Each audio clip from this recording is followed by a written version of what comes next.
নমস্কার বন্ধুরা, welcome to my channel Jayshree রান্নাঘর। আজকে আমি আপনাদের জন্য খুব ইজি অ্যান্ড টেস্টি একটা রেসিপি নিয়ে এসেছি। সেটা হচ্ছে মাটন কাবাব, যেটা অনেকে অনেক রকমভাবে বানায়, তবে আমি খুব সিম্পল আর ইজি ওয়েতে আপনাদের সাথে শেয়ার করব। প্রথমেই আমি এখানে 300 গ্রাম মাটনকে ভালো করে ধুয়ে ছোট ছোট করে টুকরো করে নিয়েছি, তবে আপনারা চাইলে মিক্সিতে পেস্টও করে নিতে পারেন।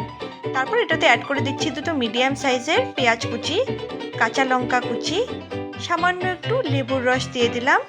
আপনারা চাইলে ভিনেগারও ইউজ করতে পারেন, টক দই আর জিঞ্জার গার্লিক পেস্ট। তার সাথে মশলা সব দেব, নুন, হলুদ, জিরে গুঁড়ো, ধনে গুঁড়ো, গরম মশলা গুঁড়ো, Kashmiri red chilli powder, chaat masala আর একটা মিডিয়াম সাইজের সেদ্ধ আলু, তার সাথে ধনে পাতা।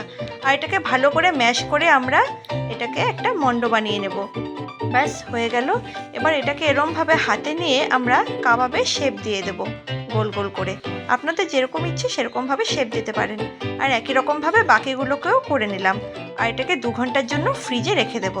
তারপর এটাকে একটা তেল গরম করে এরমভাবে কাবাবগুলোকে তেলের মধ্যে দিয়ে দেব। একে একে আমি 4টা দিলাম, কারণ এর থেকে বেশি দিলে কিন্তু গায়ে গায়ে লেগে যাবে।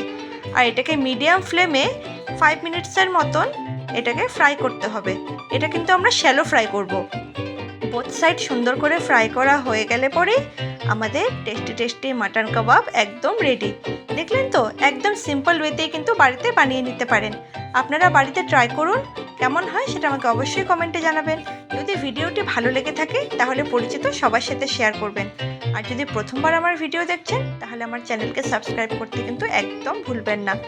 আপনাদের কাবাবটা বানানোর সময় যদি মনে হয় বাইন্ডিংটা ঠিক করে হচ্ছে না, তাহলে আপনারা কিন্তু এখানে 1 চামচ ময়দা বা কর্নফ্লাওয়ারও অ্যাড করে নিতে পারেন। তবে আমার সেটা দরকার হয়নি, কারণ আমি সেদ্ধ আলু দিয়েছি। পুরো ভিডিওটা জুড়ে আমার সঙ্গে থাকার জন্য আপনাদেরকে অসংখ্য ধন্যবাদ।